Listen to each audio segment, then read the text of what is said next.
Lors du dîner d'anniversaire de ma femme que j'avais payé, elle a remercié publiquement son collègue et m'a tendu un t-shirt griffé « Divorcé ».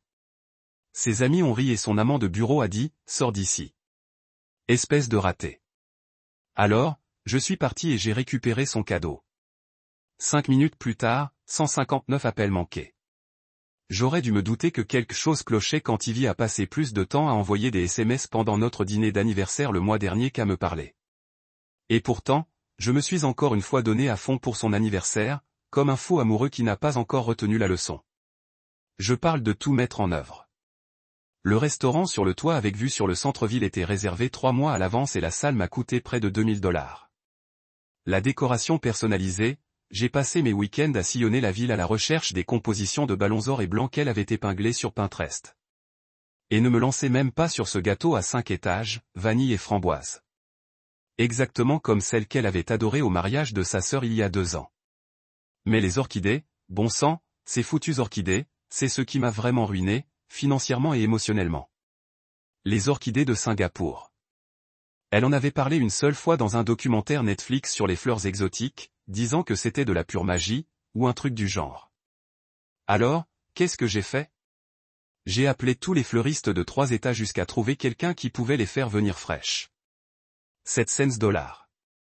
700 $ pour des fleurs qui seraient mortes en une semaine.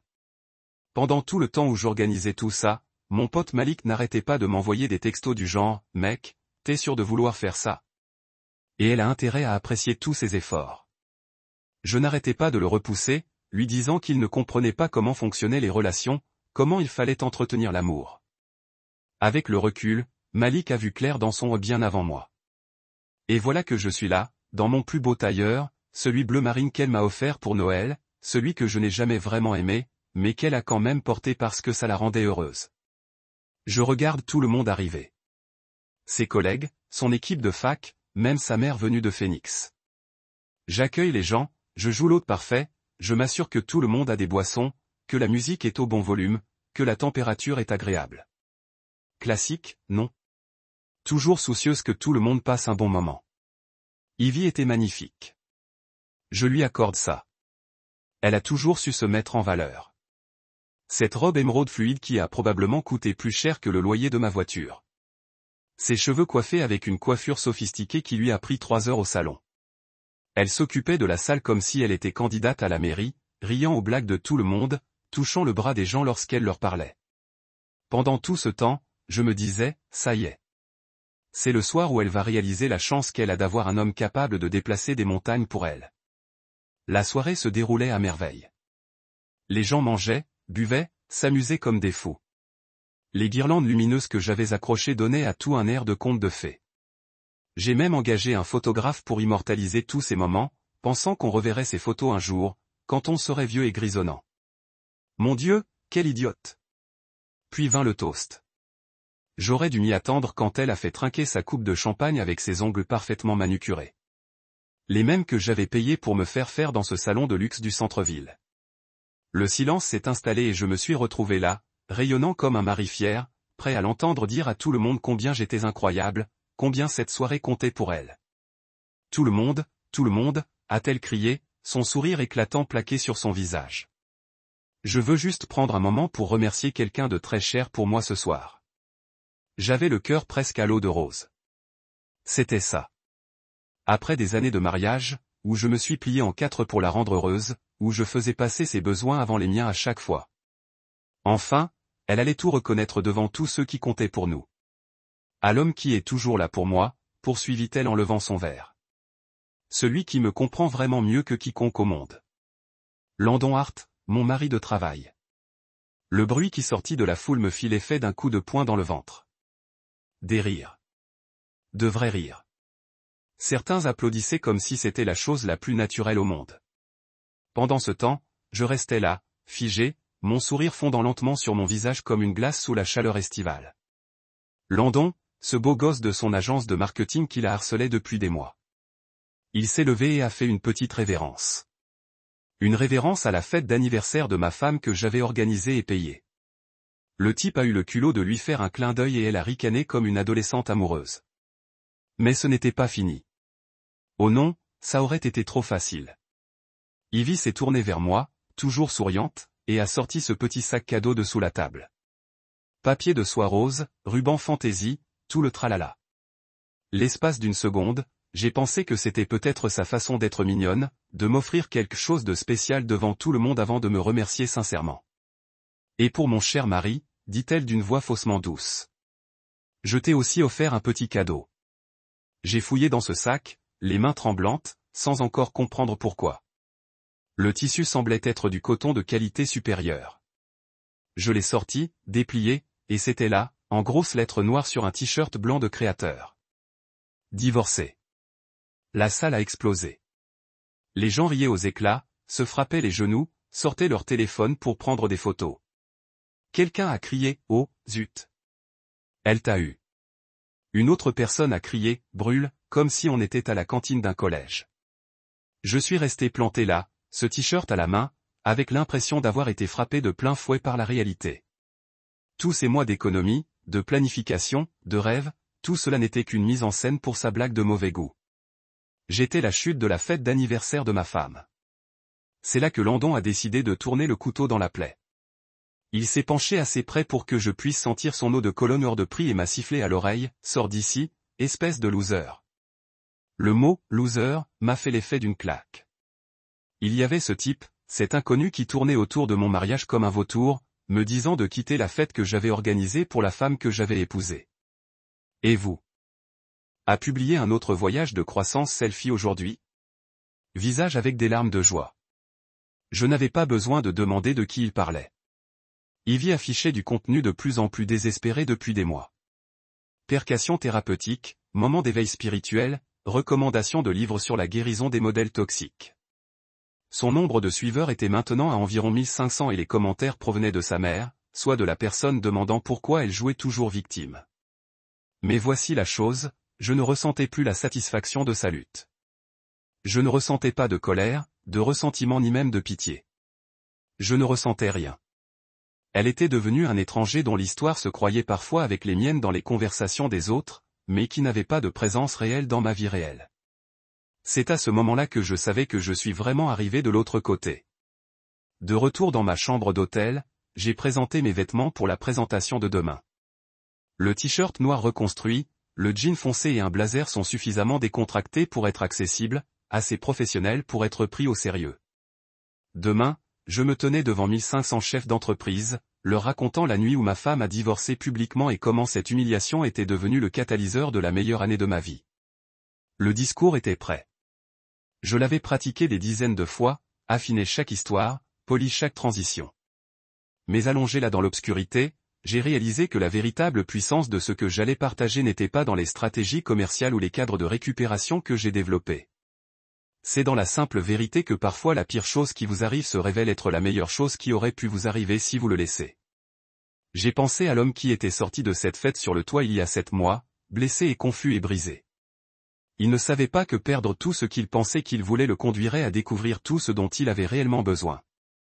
But, confiance, capacité à aider les autres, le courage de prendre de la place dans sa propre vie. Ce gars serait fier de qui je deviendrais. Enfer, ce gars serait probablement un peu jaloux de qui je deviendrais. Je me suis endormi avec un sourire sur mon visage. Le t-shirt reconstruit s'est soigneusement plié sur la chaise à côté de mon lit, prêt pour les débuts de demain. Le lendemain matin, je me suis réveillé à 5h30 du matin et je suis allé courir le long de la rivière Charles. Cette mi-d'automne de Boston pur. Air croustillant, changeant de feuilles, la ville se réveillant autour de moi. Quand je suis retourné à l'hôtel, j'ai pris une douche, j'ai mis ma tenue de présentation et je me suis regardé dans le miroir de la salle de bain. Le gars qui me regardait était plus droit, sourit plus facilement, prenait plus de place que l'homme que j'étais. Ses yeux étaient plus clairs. Sa mâchoire était fixée avec une confiance tranquille. Et son t-shirt reconstruit l'adapte comme s'il avait été fait spécifiquement pour ce moment, parce que c'était le cas. À 9h, je suis entré dans le Boston Convention Center, j'ai passé des foules de costumes et de malformations, et des gens qui font défiler leur téléphone, et j'avais l'impression d'être exactement là où j'appartenais. Les organisateurs de la conférence m'ont accueilli comme une célébrité, m'ont parcouru la logistique, m'ont présenté d'autres conférenciers qui avaient entendu parler de mon histoire et voulaient rencontrer le gars qui a transformé un t-shirt de divorce en philosophie commerciale. Vous êtes le principal dont tout le monde parle. L'un d'eux m'a dit, la moitié du public est spécifiquement pour vous entendre parler.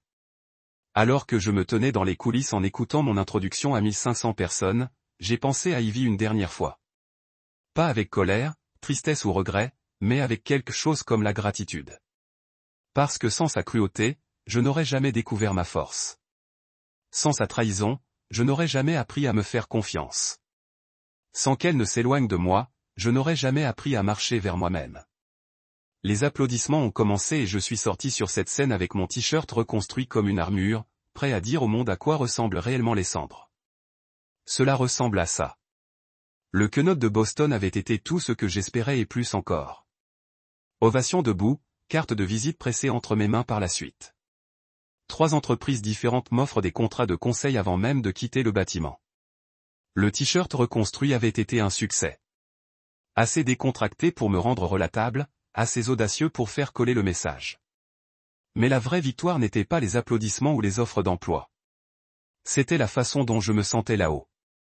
Complètement à l'aise dans ma peau, racontant mon histoire sans honte ni excuse. Le gars qui avait l'habitude de se rétrécir pour s'intégrer dans les attentes des autres avait disparu, remplacé par quelqu'un qui occupait exactement autant d'espace qu'il le méritait. J'avais rentré chez moi le lendemain avec une tête pleine d'idées et un calendrier plein de nouvelles opportunités, 3 parlants réservés pour le mois prochain, 2 contrats de conseil en préparation et un agent littéraire qui avait contacté de transformer mes articles de blog en livres. Mon appartement était différent lorsque je franchissais la porte. Non seulement parce qu'il était propre et organisé et complètement à moi, mais parce que c'était la maison de quelqu'un qui avait son ensemble. Quelqu'un qui construisait quelque chose de significatif au lieu de simplement survivre au jour le jour. C'était il y a 3 semaines. Maintenant, j'étais assis sur mon canapé un jeudi soir, la pluie martèle contre mes fenêtres comme le temps avait sa propre panne. Je viens de finir de revoir la dernière ébauche de ma proposition de livre tentativement intitulé Rebuit, How Betrayal est devenu mon plan pour réussir et je me sentais sacrément bien où ma vie se dirigeait. QuickDrop se préparait à leur prochain tour de financement et Elia et Rim m'avaient officiellement amené en tant que partenaire avec un petit pieu de capitaux propres. Ma pratique de consultation était en train de décoller plus vite que je ne pouvais en gérer. Ruby Torres avait appelé pour me dire que le divorce a été complètement finalisé. Toutes les documents déposés, il ne reste plus de extrémité. J'étais libre officiellement, légalement, complètement libre. Le coup à ma porte est arrivé à 21h47, en plein milieu d'un documentaire Netflix sur les startups technologiques que je surveillais pour la recherche. Doux, hésitant, presque apologétique, pas le rap confiant d'un chauffeur de livraison ou le vif du voisin avec une plainte. J'ai fait une pause avec le spectacle léger. Marcher jusqu'à la porte, ne prenant pas la peine de vérifier le coup de pied. Malik s'arrête probablement pour partager des ragots ou célébrer une autre petite victoire dans ma transformation en cours. Mais quand j'ai ouvert la porte, mon cœur s'est presque arrêté. Ivy se tenait là dans le couloir, trempée à l'os de la tempête à l'extérieur. Ses cheveux étaient collés à sa tête. Son maquillage fonctionnait dans des ruisseaux noirs sur ses joues, et elle tremblait dans un mince pull qui était complètement inadéquat pour la météo. Elle avait l'air plus petite que je ne m'en souvienne, fragile d'une manière qui aurait déclenché mon instinct de protection il y a 6 mois. Maintenant, je me sentais curieux, détaché, comme si j'observais une expérience sociale intéressante. « Salut, dit-elle, sa voix à peine au-dessus d'un murmure. « Salut. » Nous nous sommes regardés pendant un long moment. Elle attendait que je l'invite, pour lui demander ce qui n'allait pas, pour retomber dans l'ancien modèle de moi fixant la crise qu'elle avait créée pour elle-même. Mais je ne suis pas passé de la porte. « J'ai besoin de toi, dit-elle enfin, les mots tombant comme si elle les retenait depuis des mois. Tu me manques. Nous me manquez. Je manque à quelqu'un qui se soucie de moi au lieu de simplement faire semblant de s'en soucier afin qu'il puisse obtenir quelque chose de moi. » Le vieux moi aurait fondu à ces mots. Le vieux moi aurait vu ses larmes et sa vulnérabilité et oublié tout de l'humiliation, le t-shirt de divorce, les mois de marche sur des coquilles d'œufs. Le vieux moi l'aurait tiré à l'intérieur, lui aurait fait du thé et a passé les 3 heures suivantes à l'écouter expliquer comment elle avait appris, grandi et changé. Mais je n'étais plus le vieux moi. Entrez, dis-je en s'écartant. Vous dégouliez dans le couloir. Elle avait l'air surprise que je la laisse entrer si facilement, mais elle a franchi la porte et s'est tenue maladroitement par mon comptoir de cuisine, laissant une petite flaque sur le plancher de bois franc. Tu veux une serviette ? J'ai demandé. Elle hocha la tête et j'en ai attrapé une du placard en lin. Elle a séché son visage et ses cheveux, mais les dommages du mascara étaient déjà faits. Elle ressemblait à un raton laveur qui avait été pris dans un lavage de voiture. Merci, dit-elle, enroulant la serviette autour de ses épaules comme une couverture. Alors, que se passe-t-il, Ivy? Les vannes ont ouvert. Elle m'a parlé des derniers mois, comment son podcast avait complètement échoué, comment ses médias sociaux suivent l'avoir abandonné, comment elle allait en thérapie mais ne pouvait pas secouer le sentiment qu'elle avait fait la plus grande erreur de sa vie. Elle a parlé de Landon, comment il l'avait utilisé, puis a disparu le moment où les choses se compliquaient.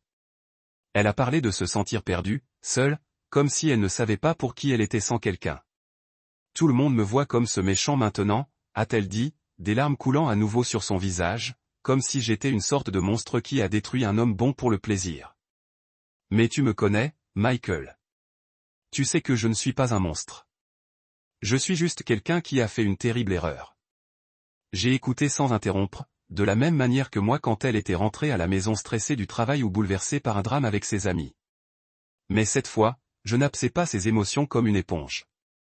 Je n'essayais pas de résoudre ses problèmes ou de la faire sentir mieux.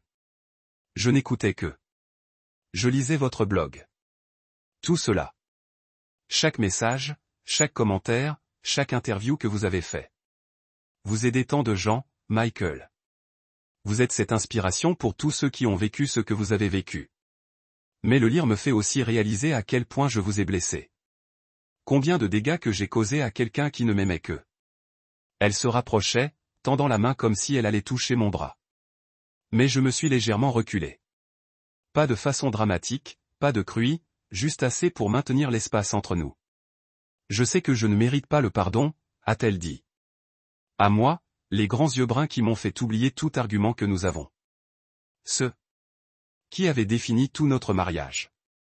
Ivy créant un problème, puis m'attend à ce que je le résous.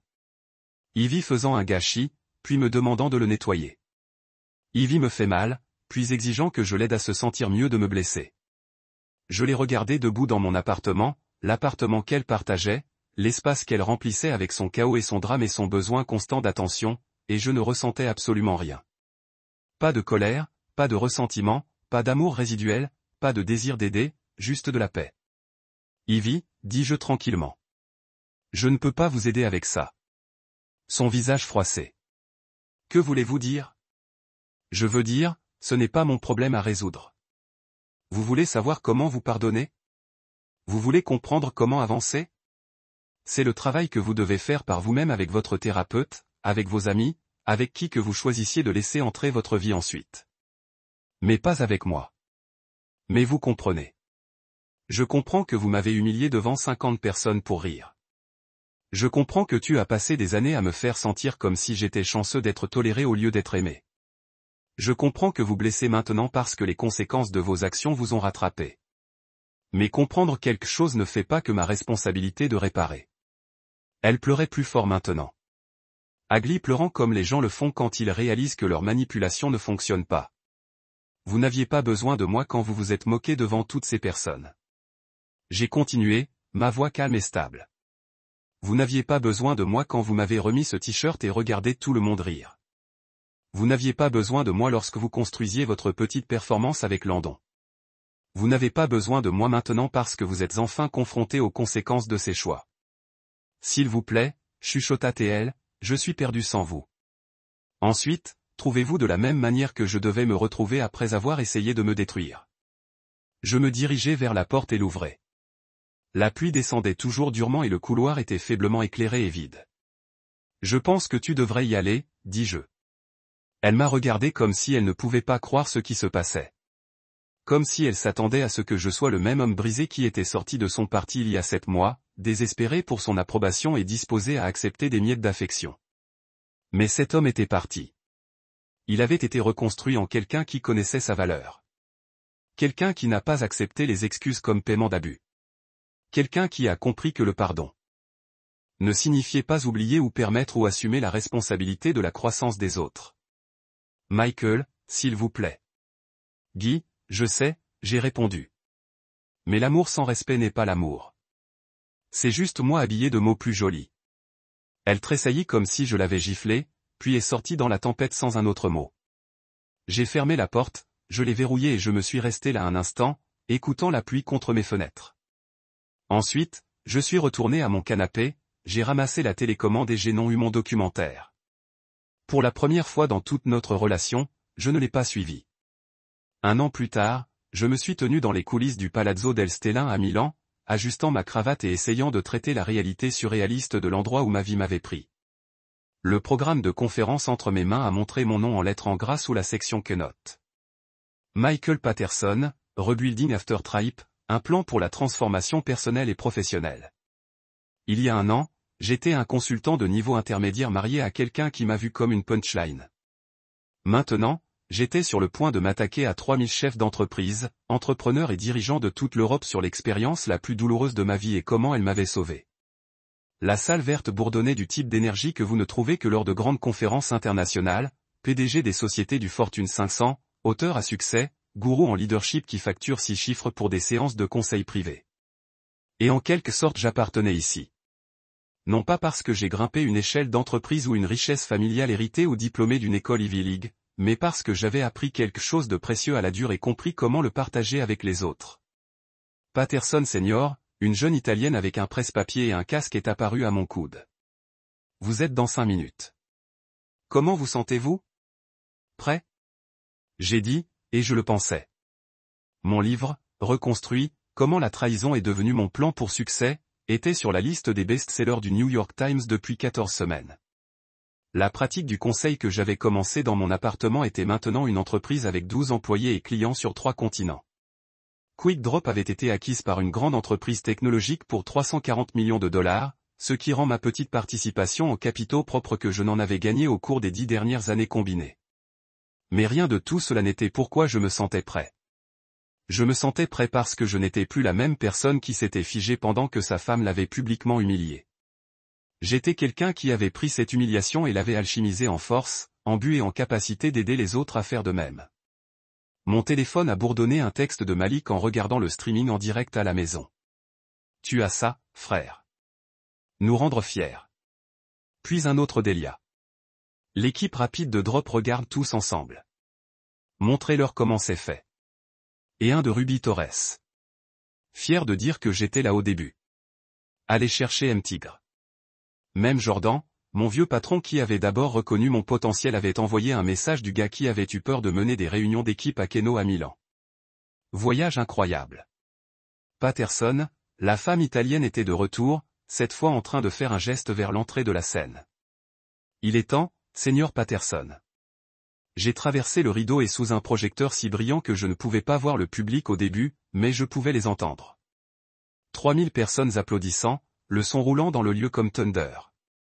Alors que mes yeux s'adaptaient, j'ai vu des visages de dizaines de pays. Des gens qui avaient volé à l'autre bout du monde pour m'entendre parler. L'ironie n'a pas été perdue pour moi. Il y a 1 an et demi, 50 personnes avaient ri pendant que j'étais humilié.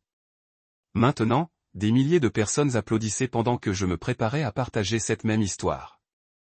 Bonjour, Milan. J'ai dit au microphone, ma voix stable et forte. Je veux commencer par vous parler de la pire nuit de ma vie et pourquoi cela s'est avéré être la meilleure chose qui m'est jamais arrivée. Le public s'est installé. Le genre d'attention concentrée dont les orateurs rêvent. Moi pourrais ressentir leur énergie, leur curiosité, leur volonté d'être contestés et inspirés.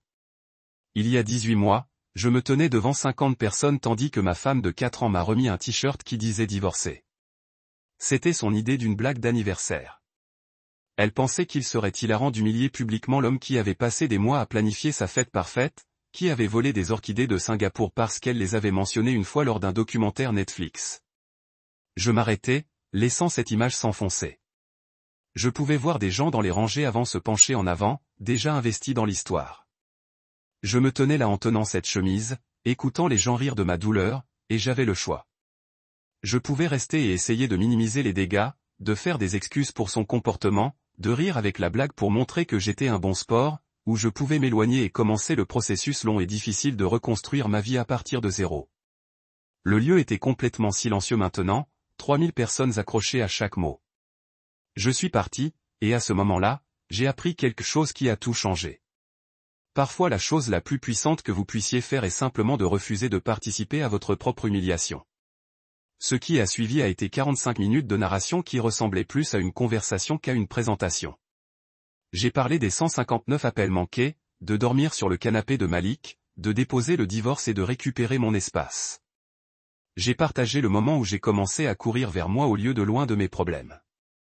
La nuit où j'ai rencontré Ili et Ri et redécouvert ce que c'était que de construire quelque chose de significatif. Je leur ai parlé de la rédaction de 159 appels manqués dans mon appartement à 2 heures. Sur la façon dont cette vulnérabilité honnête s'était liée à des centaines de milliers d'étrangers qui avaient traversé des trahisons similaires. Les articles de blog sont devenus un livre. Le livre est devenu des opportunités de parole. Le parole a conduit à des travaux de consultation. Le conseil est devenu une entreprise. Rien de tout cela n'était prévu. Tout cela était possible parce que j'ai appris à voir ma pire expérience non pas comme quelque chose qui m'est arrivé, mais comme quelque chose qui a révélé qui j'étais vraiment sous tous les gens qui agréent et doutent de soi. J'ai parlé de la différence entre la guérison et la reconstruction, entre avancer et aller de l'avant. Entre le pardon qui permet et le pardon qui libère. La trahison ne vous détruise pas, dis-je en me rendant à ma conclusion. Cela vous révèle. Il élimine toutes les illusions, tous les mensonges confortables, toutes les façons dont vous vous êtes rendu plus petit pour s'adapter à la vision de quelqu'un d'autre de qui vous devriez être. Et dans cette révélation, vous avez la possibilité de reconstruire non seulement votre situation, mais vous-même. Le public était complètement avec moi maintenant. Je pouvais voir des gens hocher la tête, prendre des notes, certains essuyer les larmes alors qu'ils reconnaissaient leurs propres expériences dans mon histoire. Lorsque mon ex-femme s'est présentée à ma porte 8 mois plus tard, imprégnée d'une tempête de pluie et me suppliant de l'aider à comprendre comment se pardonner pour ce qu'elle avait fait, j'avais un autre choix. Je pouvais retomber dans l'ancien modèle d'essayer de résoudre ses problèmes, de prendre la responsabilité de sa guérison, de me rendre plus petite pour qu'elle puisse se sentir plus grande. Ou je pouvais maintenir les limites que j'avais construites, honorer la personne que je deviendrais, et croyais qu'elle était capable de faire son propre travail. Je m'arrêtais, me souvenant de cette nuit, la pluie contre mes fenêtres, le regard sur son visage lorsque j'ai fermé la porte. Je me suis choisi, pas par cruauté ou vengeance, mais par respect pour le voyage que j'avais fait et la personne que je suis devenue. Et ce choix, le choix de valoriser votre propre croissance sur le confort de quelqu'un d'autre. C'est là que vit le vrai pouvoir. Les applaudissements ont commencé avant même d'avoir atteint mes derniers mots. Construire et construire jusqu'à ce que tout le lieu soit sur leurs pieds. Mais je n'avais pas encore fini. Voici ce que je veux que vous vous souveniez, dis-je, ma voix portant le son. Votre pire journée n'est pas votre journée de définition à moins que vous ne le fassiez. Les gens qui vous trahissent, qui vous humilient, qui essaient de vous rendre plus petit, ils n'écrivent pas votre histoire. Vous êtes. Et chaque jour, vous choisissez de reconstruire au lieu de simplement survivre. Chaque jour, vous choisissez la croissance plutôt que le ressentiment. Chaque jour, vous choisissez de devenir plus au lieu de vous contenter de moins. C'est une page dans votre histoire que personne d'autre ne peut écrire. L'ovation qui a suivi a duré 7 minutes. 7 minutes de 3000 personnes debout, applaudissant, certains qui pleurent, tous comprenant qu'ils venaient de voir quelque chose de plus qu'une présentation commerciale. Ils avaient été témoins d'une masterclass et d'une transformation livrée par quelqu'un qui en avait vécu chaque mot. Par la suite, la ligne de personnes qui veulent me serrer la main, partager leurs propres histoires, demander des conseils qui ont été étirés pendant 2 heures. Des dirigeants qui avaient survécu aux trahisons des entreprises, des entrepreneurs qui avaient été trompés par des partenaires commerciaux, des individus qui avaient été publiquement humiliés par des personnes en qui ils avaient confiance. Chaque conversation m'a rappelé pourquoi j'ai fait ce travail. Pas pour l'argent ou la renommée ou la reconnaissance, mais pour la possibilité de dire à quelqu'un qui se tenait dans leur propre épave que la reconstruction était possible, qu'ils étaient plus forts qu'ils ne le savaient. Que leur pire journée pourrait devenir le fondement de leur meilleure vie. Alors que je quittais finalement le lieu ce soir-là, en marchant dans les rues historiques de Milan vers mon hôtel, j'ai pensé à l'homme qui était sorti de cette fête sur le toit 18 il y a des mois, blessé, confus, brisé, mais portait quelque chose en lui qu'il ne savait même pas. La capacité d'augmenter. Cet homme serait fier de qui je deviendrais. Enfer, cet homme serait probablement choqué par qui je deviendrais. Mais plus que tout, cet homme serait reconnaissant. Reconnaissant pour la trahison qui a révélé sa force. Reconnaissant pour l'humiliation qui l'a forcé à trouver sa voie. Reconnaissant pour la pire nuit de sa vie, car cela a conduit à la meilleure version de lui-même. J'ai sorti mon téléphone et ouvrir mon application de notes. Demain, je rentrerai chez moi pour une vie que j'avais construite à partir de zéro. Une entreprise qui aidait des milliers de personnes à reconstruire leur propre vie et un avenir qui était entièrement ma propre création. Mais ce soir, j'avais une idée pour mon prochain article de blog. Ce que j'ai appris des ovations debout parce que les applaudissements n'étaient pas le but. Les applaudissements étaient simplement la preuve que lorsque vous arrêtez d'essayer d'être qui tout le monde veut que vous soyez et commencez à être qui vous étiez censé être, le monde en avale. Et parfois, ils se lèvent et applaudissent. Savez le pire? Personne ne m'a défendu. Pas une seule personne dans cette foule de 50 personnes n'a dit un mot. J'ai regardé ce t-shirt une dernière fois, puis je l'ai plié soigneusement et remis dans le sac. J'ai posé le sac sur la table à côté du buffet à 5 étages. Gâteau. Juste à côté du bracelet en platine que j'avais mis des mois à économiser pour son vrai cadeau. Celui que j'avais prévu de lui offrir après que la foule se soit éclaircie. Celui avec sa pierre de naissance et notre date d'anniversaire gravée à l'intérieur. Puis je suis sorti. Pas de discours théâtral, pas de jet d'objets, pas d'engueulade. Je me suis retourné et j'ai traversé la foule en liesse, passé les orchidées de Singapour, sous les guirlandes lumineuses, et je suis sorti dans l'air nocturne qui m'a soudain donné une impression de liberté. Cet air froid d'octobre m'a frappé au visage comme un rappel à la réalité, cinglant et impitoyable. J'avais fait une dizaine de pas depuis l'entrée sur le toit avant que mes jambes ne lâchent. Non pas que j'étais faible ou épuisé, non, mais parce que quelque chose me rongeait de l'intérieur. Et ce n'était ni un chagrin ni une gêne. C'était de la rage. De la rage pure et dure. Je me tenais là, sur le trottoir, les voitures me dépassaient à toute vitesse, les gens passaient sans un regard, et je ne pensais qu'à ce bracelet en platine posé sur la table à gâteau, comme s'il s'agissait d'un simple élément de décoration de fête. Ce bracelet représentait 5 mois de moi. Je sautais le déjeuner, je prenais des missions supplémentaires en freelance, je vendais ma collection de guitares vintage sur eBay. Et puis, je pouvais lui acheter un truc qui lui montrerait combien elle comptait pour moi. Ça m'a coûté $3000, $3000 que j'avais amassé petit à petit pendant qu'elle se faisait faire les ongles 2 fois par semaine et s'achetait du café de marque tous les matins. Et maintenant, il traînait là, à côté de son cadeau ridicule. Il était probablement en train de se glacer pendant qu'elle et son fils, Toyland, fêtaient leur petit spectacle comique. Et puis merde, ai-je dit à voix haute, sans me soucier de savoir si le couple qui promenait son chien m'entendait. Je ne vais pas le laisser là comme une offrande pathétique. Voyez, ce n'était pas pour la récupérer ou pour faire un grand geste. C'était une question de respect de soi. Mon père me disait toujours, mon fils, ne laisse jamais rien de précieux entre les mains de quelqu'un qui ne t'apprécie pas, il m'a fallu 28 ans pour vraiment comprendre ce qu'il voulait dire. Mais debout là, dans le froid, ça m'a frappé comme un train de marchandises. Je me suis retourné et j'ai marché vers ce bâtiment, mais pas résonnant sur le béton avec plus d'assurance que je ne l'avais ressenti depuis des mois. Le portier, un certain Marcus, à qui j'avais donné $40 de pourboire plus tôt pour avoir aidé à la décoration, m'a lancé un regard bizarre en m'approchant. J'ai oublié quelque chose, lui ai-je dit, et il a simplement hoché la tête et m'a laissé passer. Le trajet de retour en ascenseur m'a semblé les 2 minutes les plus longues de ma vie. J'entendais la musique et les rires s'intensifier à mesure que je m'approchais du toit, et pendant une seconde, je me suis demandé si je faisais une erreur. Peut-être que je devrais juste limiter mes pertes et passer à autre chose. Mais je me suis souvenu du visage suffisant de Landon quand il m'a traité de perdant. Et cette pensée a été anéantie très vite. Quand les portes de l'ascenseur se sont ouvertes, j'ai eu l'impression de replonger dans un cauchemar. La fête battait toujours son plein, peut-être même plus fort qu'avant.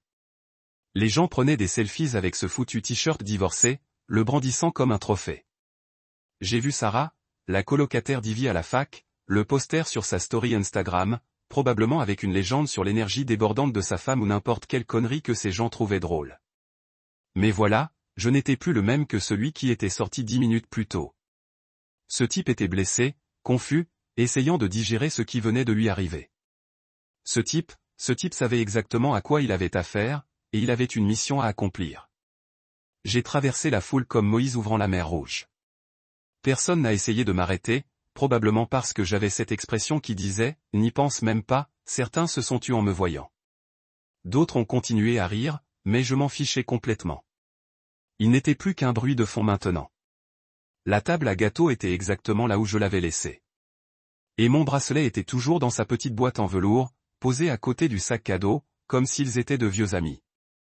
Je l'ai ramassé, j'ai senti son poids dans ma paume, solide, bien à moi. Je l'ai glissé dans la poche de ma veste, juste à côté de mon cœur, là où il devait être. Ivy était de l'autre côté de la pièce, riant de quelque chose que Landon lui murmurait à l'oreille, dos à moi. Une partie de moi avait envie de m'avancer et de lui dire exactement ce que je pensais de sa petite performance. Mais vous savez quoi? Elle n'en valait pas la peine. Elle m'avait déjà montré qui elle était vraiment, et je serais damné si je lui donnais la satisfaction de me voir perdre mon sang-froid. Alors, j'ai fait demi-tour et je suis ressorti. Même chemin, même ascenseur, même porte, mec. Mais cette fois, je me sentais différent. Plus léger, comme si je venais de récupérer une part de moi-même dont je n'avais même pas conscience qu'elle me manquait. « Bonne nuit, monsieur », a dit Marcus en le croisant. « Je le suis déjà », ai-je répondu, et je le pensais. Le chemin jusqu'à ma voiture m'a semblé comme un tour d'honneur. Chaque pas m'éloignait de ce cirque toxique et me rapprochait de la suite. Je ne savais pas encore ce que c'était, mais pour la première fois depuis longtemps, j'étais vraiment impatient de le découvrir. C'est là que mon téléphone a commencé à s'emballer. Au début, ce n'était qu'un bourdonnement par-ci par-là, probablement des gens qui envoyaient des SMS pour parler du drame de la fête, mais ensuite, c'est devenu une vibration constante, comme si mon téléphone était en pleine crise. Je l'ai sorti et j'ai vu le nom d'Ivy clignoter à l'écran. Appel après appel. J'ai laissé les premiers appels tomber sur la messagerie, mais elle a continué à appeler. Le temps que j'atteigne ma Honda Civic, la même voiture fiable dont elle se plaignait toujours qu'elle n'était pas assez voyante. Mon téléphone affichait 17 appels manqués. 17 et elle essayait toujours. Je suis resté là, près de ma voiture, à regarder son nom apparaître sans cesse sur mon écran et j'ai éclaté de rire. Pas le rire amer et colérique auquel on s'attend, mais un amusement sincère. Voilà cette femme qui venait de m'humilier devant 50 personnes, là. Main dans la main.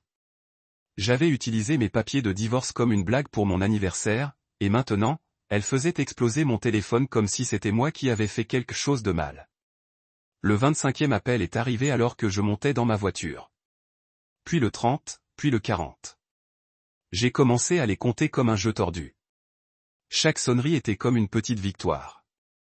La preuve que sa soirée parfaite ne se déroulait plus comme prévu. Quand je suis sorti du parking, j'en avais 63 en absence. Cette femme était implacable. Je dois l'admettre. Mais j'avais un endroit où aller, et ce n'était pas près d'elle. J'ai pointé ma voiture vers l'appartement de Malik, à l'autre bout de la ville.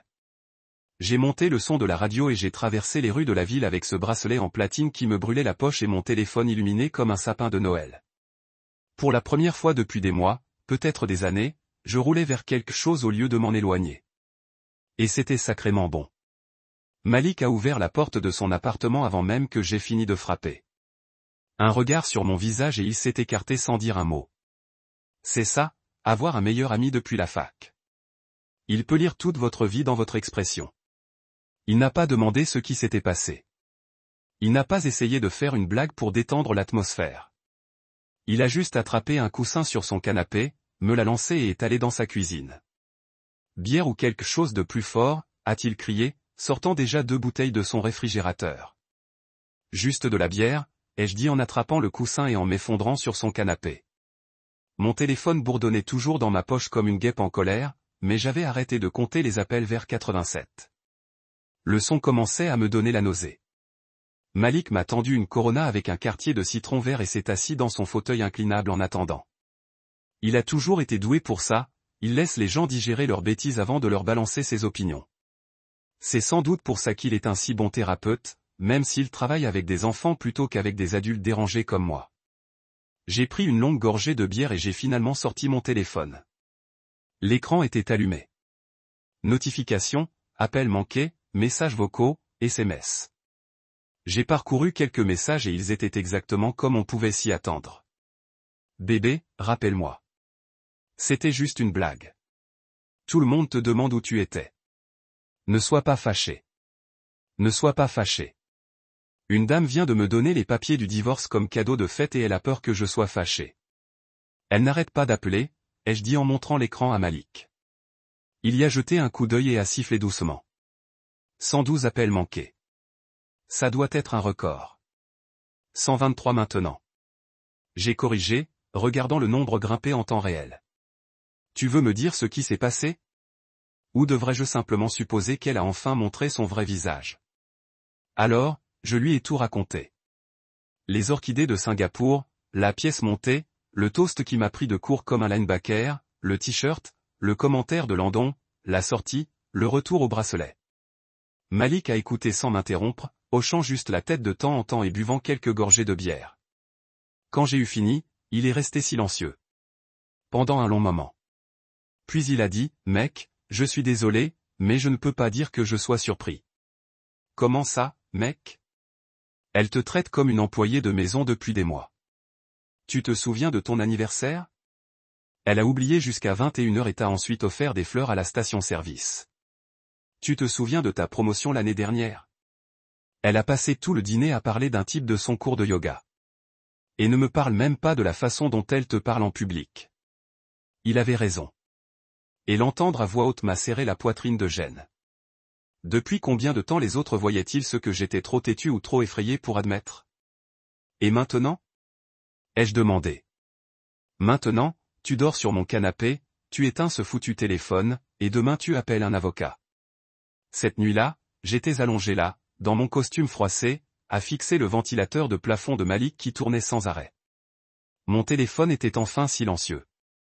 Soit les doigts d'Ivy étaient fatigués, soit elle avait abandonné. Une partie de moi voulait écouter les messages vocaux juste pour voir. Elle était désespérée, mais une part plus grande de moi savait que c'était un piège. Elle s'était amusée à mes dépens. Il était temps pour moi d'arrêter de divertir tout le monde. J'ai dû m'assoupir vers 3 heures du matin, car la seconde d'après, Malik me secouait l'épaule et me tendait une tasse de café. Debout, belle au bois dormant. J'ai déjà dit que j'étais malade pour toi. Quoi? Du calme. J'ai dit à Jordan que tu avais une intoxication alimentaire. Je me suis dit que tu avais besoin d'une journée de repos avant de recommencer à faire comme si de rien n'était.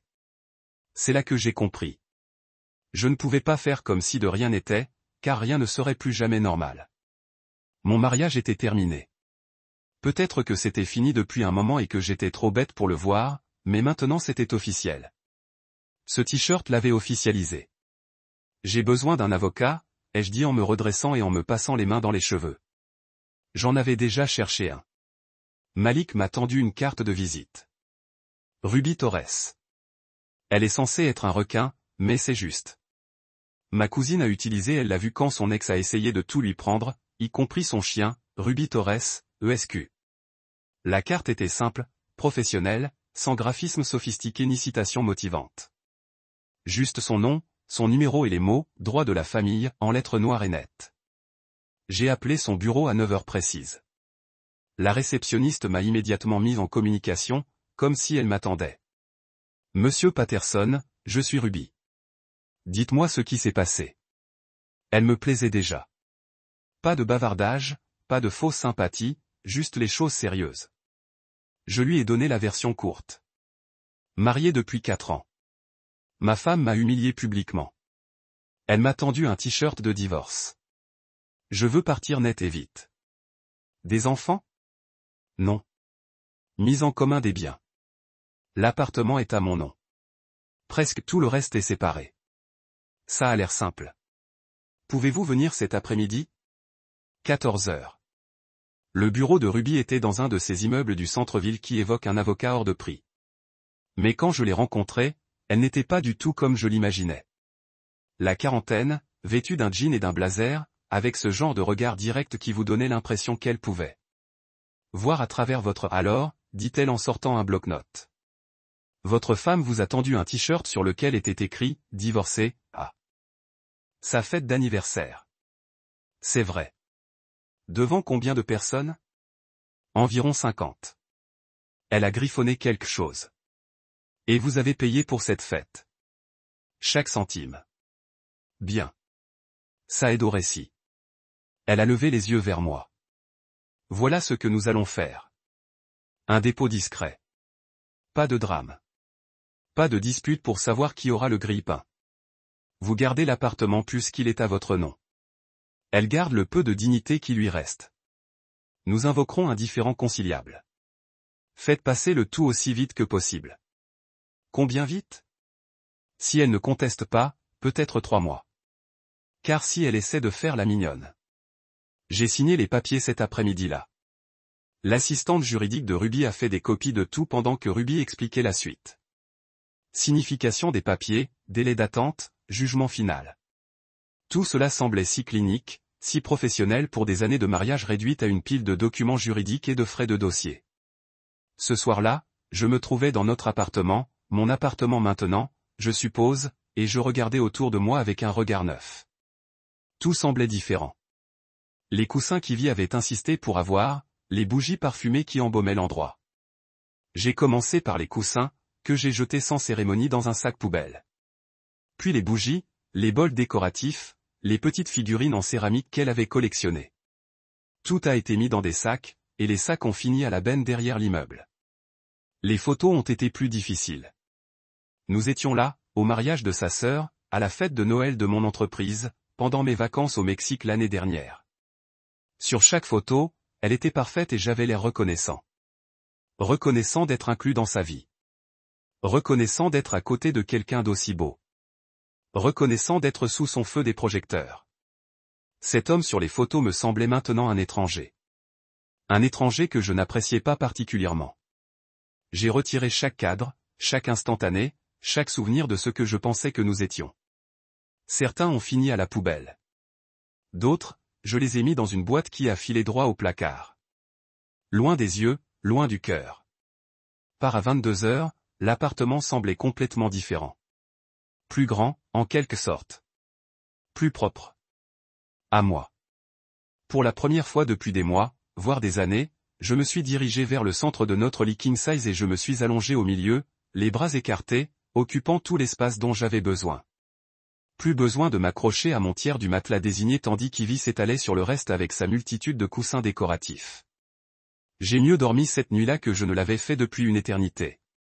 Je me suis réveillé à 5h47 sans réveil pour la première fois depuis des années. Non pas par stress ou anxiété, mais parce que mon corps se sentait prêt, comme s'il attendait la permission de prendre un nouveau départ. Et maintenant, il l'avait enfin. L'appartement était plongé dans un silence de plomb. Pas de fredonnement d'Ivy sous la douche. Pas de bavardage du talk show matinal sur la télévision de la cuisine. Pas de bruit de sa fouille dans le placard à la recherche de la tenue parfaite qui lui prendrait 45 minutes à choisir. Juste le silence. Un silence magnifique et paisible. Je suis resté allongé là pendant une dizaine de minutes, les yeux rivés sur le plafond et en faisant le point sur ce que je ressentais. Différent, c'était sûr. Plus léger, comme si j'avais trimballé un sac à dos rempli de pierres pendant des mois, et que j'avais enfin obtenu la permission de le poser. Mes épaules n'avaient plus cette tension constante à laquelle je m'étais habitué, celle qui survient quand on marche toujours sur des œufs, à se demander sans cesse si on va dire ou faire quelque chose de mal. Puis, sans vraiment y penser, je me suis levé et j'ai enfilé ma vieille tenue de course, un short et un t-shirt que je n'avais pas porté depuis qu'Ivy avait décidé que mes joggings matinaux étaient trop moites et dégoûtants pour sa sensibilité délicate. Elle en avait tellement fait tout un plat que j'avais commencé à aller à la salle de sport à la place, même si je détestais ces néons et l'odeur des entraînements des autres. Mais ce matin, j'allais courir où bon me semblait. J'ai lassé mes Nike, les mêmes qu'elle avait essayé de jeter le mois dernier parce qu'elles étaient gênantes, et je suis sorti dans l'air frais du matin. Le soleil commençait à peine à percer au-dessus des immeubles, baignant tout d'une lumière dorée qui embellissait même les trottoirs fissurés. Et puis je me suis mis à courir. Au début, c'était difficile. J'avais l'impression que mes jambes étaient comme des blocs de béton. Mes poumons brûlaient au bout d'un demi-pâté de maison. Et j'entendais presque la voix d'Yvette dans ma tête. Tu n'es plus en forme pour ça. Tu te fais honte. Mais j'ai surmonté cette voix, surmonté l'inconfort et continué. À chaque pas, je sentais quelque chose se détendre en moi. Pas seulement mes muscles, mais quelque chose de plus profond. Tous ces mois à rôder autour de ses humeurs, à me réduire à la version qu'elle pouvait supporter ce jour-là, à me faire plus petite pour qu'elle se sente plus grande. C'était comme si toutes ces conneries s'effondraient à chaque pas sur le trottoir. Je suis passé en courant devant le café où elle avait fait cette scène où le barista me draguait, alors que la pauvre fille se contentait d'être amicale en préparant ma commande. Je suis passé en courant devant le parc où nous avions eu notre première vraie dispute, celle où elle m'a hurlé dessus pendant 20 minutes parce que j'avais proposé de partager l'addition pour notre dîner d'anniversaire. J'ai couru devant tous ces endroits contaminés par son drame, et soudain, ils n'étaient plus que des lieux, des fragments de géographie neutre qui ne pouvaient plus me faire de mal. Au 3e kilomètre, quelque chose de fou s'est produit. J'ai commencé à sourire. Pas le faux sourire, tout va bien, que j'avais perfectionné ces dernières années, mais un vrai. Un sourire qui venait du plus profond de ma poitrine et qui s'est répandu sur mon visage comme la lumière du soleil perçant les nuages. Je courais vers quelque chose au lieu de m'en éloigner. Et ça, c'était une sacrée révolution. Quand je me suis enfin arrêté, j'étais devant ce petit restaurant que je n'avais jamais remarqué auparavant, même si je l'avais probablement dépassé des milliers de fois. Le genre d'endroit avec des tables en mica ébréchées et des serveuses qui appellent tout le monde, Anne, et servent un café à décaper la peinture. Ivy aurait tout détesté, ce qui m'a immédiatement séduit. Je suis entré, j'ai commandé un café noir et des œufs sur le plat, et je me suis assis au comptoir à lire le journal local comme je l'avais toujours fait. Le Monde, car j'avais tout mon temps désormais. Plus besoin de me précipiter à la maison pour gérer la crise qu'Ivy avait créée pendant mon absence. Plus besoin d'organiser ma vie entière en fonction de ses caprices émotionnels. La serveuse, Dolores sur son badge, m'a resservi du café sans qu'on me le demande et m'a dit, on dirait un homme qui vient de trouver une solution. Oui, ai-je dit, surpris par la justesse de cette affirmation. Je crois que oui. C'est devenu ma routine. Chaque matin, à 5h47, je sortais mes affaires. Certains jours, j'allais vers l'est, en direction du fleuve, d'autres jours vers le nord, à travers les quartiers résidentiels où des familles normales commençaient leur journée. Je saluais les autres joggeurs matinaux, les promeneurs de chiens, et échangeais des bonjours avec les vieux qui s'asseyaient sur leur porche avec leur première tasse de café.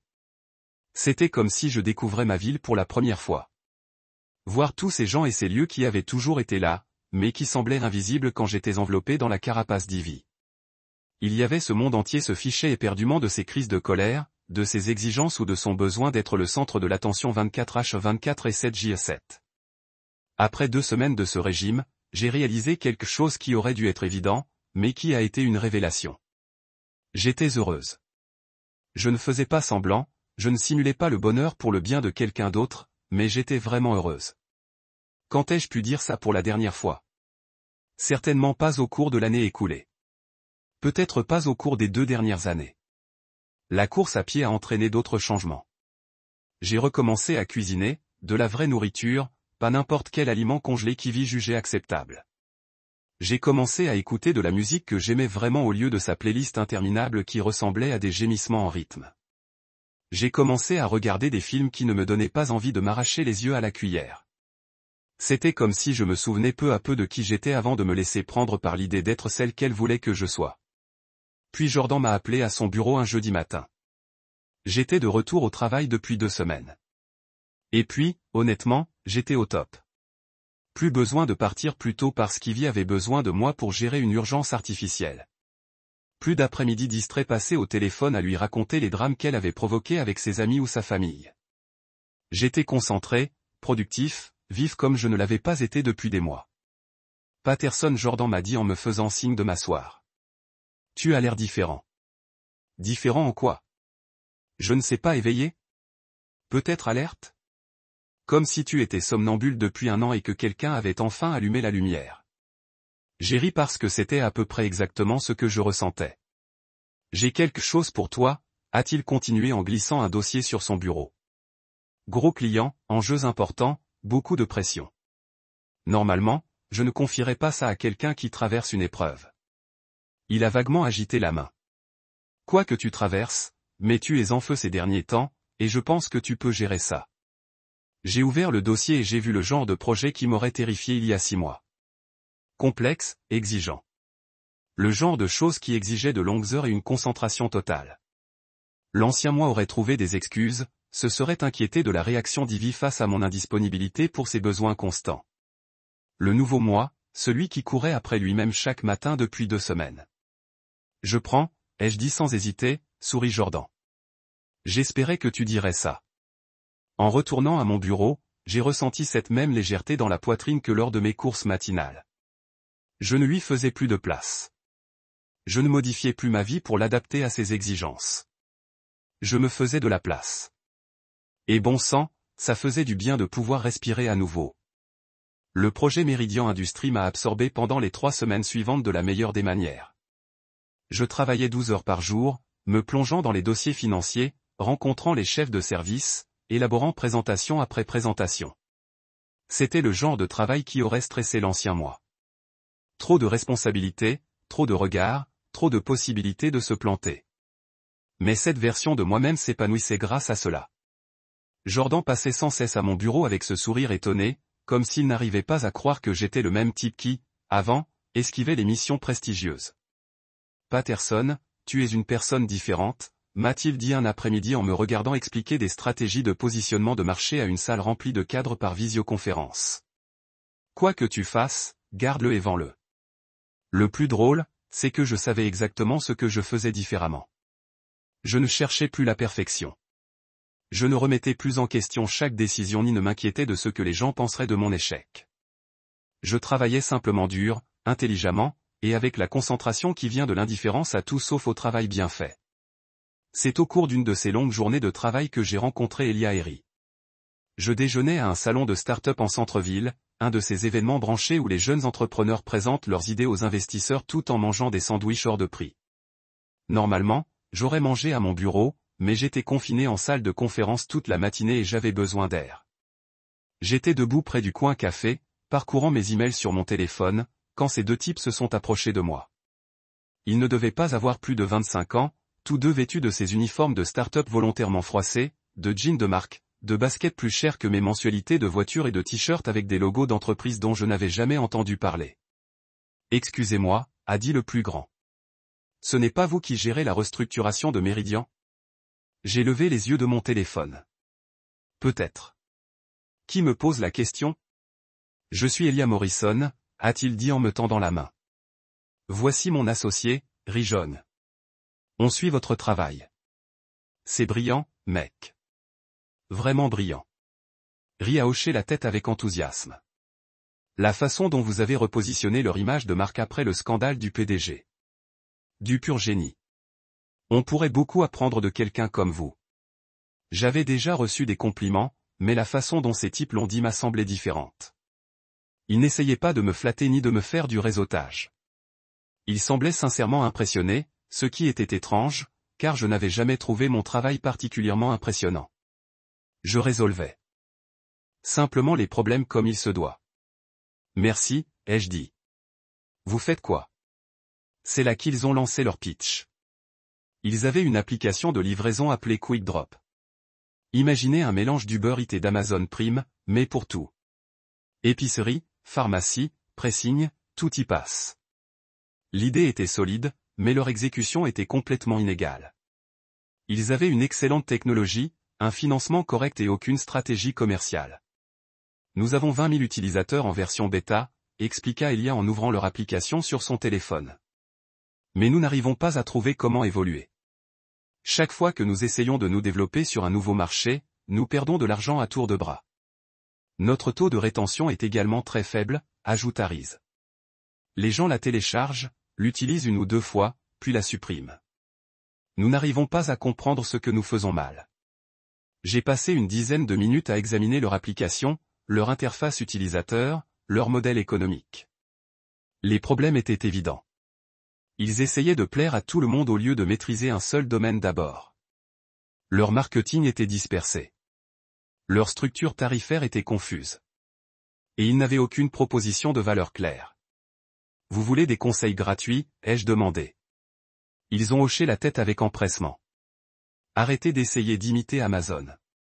Choisissez un secteur d'activité, l'épicerie par exemple, et dominez-le d'abord. Fidélisez votre clientèle, puis développez-la et améliorez votre processus d'intégration. Actuellement, il faut 7 étapes aux utilisateurs pour passer leur première commande. C'est 6 étapes de trop. Ils se sont regardés, puis se sont tournés vers moi. Envisageriez-vous de nous conseiller, a demandé Elia. On ne peut pas payer beaucoup, mais on a des capitaux propres, et on pense vraiment que ça pourrait être énorme. L'ancien moi aurait trouvé des excuses. Trop occupé, trop risqué, pas mon domaine d'expertise. Mais le nouveau moi était curieux. Ces gars-là me rappelaient moi-même à la fac, plein d'énergie et d'idées, ayant juste besoin de quelqu'un pour les aider à les canaliser dans la bonne direction. J'y réfléchirai, dis-je. Ce soir-là, je n'arrêtais pas de penser à la chute rapide. Non pas parce que je voyais des symboles de dollars ou des options d'achat d'actions, mais parce qu'il y avait quelque chose de pur dans leur enthousiasme. Ils ne cherchaient pas à s'enrichir rapidement ni à impressionner les investisseurs avec des slogans fantaisistes. Ils voulaient sincèrement construire quelque chose d'utile, quelque chose qui simplifierait la vie des gens. J'ai commencé à esquisser des idées sur des serviettes en papier pendant le dîner, puis je suis rentré chez moi avec mon ordinateur portable. Avant même de m'en rendre compte, il était 2 heures du matin et j'avais toute une stratégie commerciale en main, segmentation du marché, tunnel d'acquisition d'utilisateurs, modèle d'optimisation des revenus. C'était comme jouer avec des Legos, sauf que ces pièces pouvaient réellement construire quelque chose de concret. Le lendemain, j'ai appelé Elia et je leur ai dit que j'étais là, non pas en tant que consultant rémunéré, mais en tant que conseiller, quelqu'un qui pouvait les aider à transformer leur chaos en une véritable entreprise sans rien attendre en retour, si ce n'est la satisfaction de voir quelque chose se développer. Nous avons commencé à nous rencontrer 2 fois par semaine dans un café près de leur bureau, un ancien entrepôt qu'ils partageaient avec 6 autres startups. J'arrivais après le travail avec des feuilles de calcul et des organigrammes imprimés, et ils avaient leurs ordinateurs portables prêts à mettre en œuvre tout ce dont nous discutions. La transformation a été immédiate. En 2 semaines, ils avaient simplifié l'interface de leur application, concentré leur marketing sur la livraison de courses dans 3 codes postaux et réduit leur coût d'acquisition client de 60%. Leur taux de fidélisation a doublé, puis triplé. Les utilisateurs ne se contentaient plus de télécharger l'application, ils l'utilisaient même régulièrement. Mec, t'es un génie des affaires, m'a dit Ri lors d'une de nos séances, les yeux rivés sur leur dernier tableau de bord. Comment fais-tu pour voir tout ça aussi clairement? En réalité, j'avais toujours su discerner clairement les tendances et les solutions. La différence, c'est que maintenant, je n'avais plus peur de me fier à mon instinct. Fin de la semaine, 159 appels manqués avaient été vus plus de 10 000 fois. Je fixais l'écran de mon ordinateur portable, lisant les commentaires les uns après les autres d'inconnus qui disaient que mon histoire les avait aidés à comprendre leur propre situation, leur avait donné le courage de quitter des relations toxiques, les avait aidés à se sentir moins seuls dans leur douleur. Un commentaire en particulier m'a marqué. Merci de nous avoir montré à quoi ressemble un départ digne. Tu n'es pas parti comme ça, tu t'es choisi. C'est la chose la plus difficile à faire, et tu as rendu cela possible. Assise dans mon appartement, celui-là même où je m'excusais de prendre de la place, j'ai réalisé que quelque chose avait changé. Je ne me contentais plus de survivre à mon divorce. Je ne me contentais plus de traverser chaque jour. Je devenais quelqu'un de nouveau, quelqu'un qui résolvait les problèmes, qui aidait les autres, qui n'avait pas peur de dire la vérité sur les choses difficiles. Et pour la première fois de ma vie d'adulte, j'aimais vraiment la personne que je devenais. J'étais en train de consulter les derniers indicateurs d'engagement des utilisateurs de QuickDrop lorsque mon téléphone a vibré, accompagné d'un SMS de Malik. Il était 8h47, un mardi matin, et j'étais déjà en train de boire 3 tasses de café, plongé dans ce qui promettait d'être une nouvelle journée de travail de 12 heures. Vous avez vu les réseaux sociaux d'Yvet? Le message était suivi de 3 émojis rieurs et pleurant. Moi non. En fait, je m'étais fait un point d'honneur de ne plus regarder quoi que ce soit concernant Ivy depuis notre rencontre sur le perron de mon appartement 2 semaines plus tôt. Je l'avais désabonné d'Instagram, retiré de mes amis Facebook et bloqué son numéro après qu'elle ait essayé de m'appeler 17 fois de plus. Rupture nette, pas de retour en arrière. C'était ma nouvelle philosophie. Mais la curiosité est une sacrée drogue, et Malik ne m'aurait pas envoyé de SMS à moins d'un incident majeur. J'ai ouvert Instagram et cherché son profil, mon doigt survolant son nom pendant 10 bonnes secondes avant de finalement appuyer dessus. Bon sang, la première chose que j'ai remarqué, c'est son nombre d'abonnés. Ivy avait quelque chose comme 8000 abonnés. Pas du niveau d'une influenceuse, mais convenable pour quelqu'un qui postait des selfies à la salle de sport et des photos de brunch hors de prix. Elle affichait maintenant un peu moins de 3000 abonnés. Et à en juger par ses publications récentes, les gens quittaient le navire rapidement. Sa dernière publication datait d'il y a 3 jours, une photo d'elle assise dans un café, l'air pensif et vulnérable, avec une légende qui m'a retourné l'estomac. Parfois, l'univers doit vous briser le cœur pour vous montrer à quoi ressemble le véritable amour. Apprendre à me pardonner mes erreurs. L'évolution est douloureuse mais nécessaire. #selfar #Elling #Hild. La section des commentaires était un bain de sang. Ma belle, tu as donné les papiers du divorce à ton mari pour une blague d'anniversaire. À quoi t'attendais-tu? C'est ce qui arrive quand on traite les bonnes personnes comme des ordures. Essaie de t'excuser au lieu de jouer les victimes. Ton ex a esquivé une balle. Il y a bien eu quelques commentaires de soutien de ses amis proches, mais ils ont été noyés par des inconnus qui avaient visiblement entendu l'histoire et n'ont pas cru à son rôle de victime repentie. J'ai parcouru ses publications précédentes et j'ai vu son récit s'effondrer en temps réel. 2 semaines plus tôt, juste après la fête, elle avait posté une série de photos de cette soirée. Elle et Landon en train de rire, des photos de groupe de tout le monde brandissant ce t-shirt ridicule, des photos du gâteau et des décorations que j'avais mis des mois à préparer. Les légendes parlaient toutes de célébrer l'authenticité et de s'entourer de personnes qui comprennent notre humour. Mais au fil des jours, le ton a changé, des publications sur l'importance de tirer des leçons et de grandir grâce à ses erreurs. Puis silence radio pendant 5 jours. Et maintenant, cette confession au café qui s'est retrouvée fustigée dans les commentaires. J'ai cliqué sur sa story Instagram et j'ai trouvé quelque chose d'encore plus intéressant.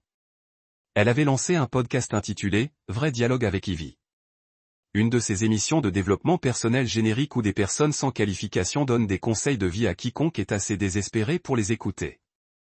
Le premier épisode s'intitulait « Quand les blagues vont trop loin, apprendre de mes erreurs ». Contre toute attente, j'ai cliqué sur lecture. Salut, belles âmes. C'est votre petite amie Ivy qui vous vient d'un lieu de vulnérabilité et de croissance. Sa voix a résonné dans les haut-parleurs de mon téléphone. Je veux parler de quelque chose de très personnel aujourd'hui. Une situation où j'ai essayé d'apporter un peu d'humour dans mon mariage, mais ça n'a pas fonctionné comme je le souhaitais. Ça n'a pas fonctionné comme elle le souhaitait.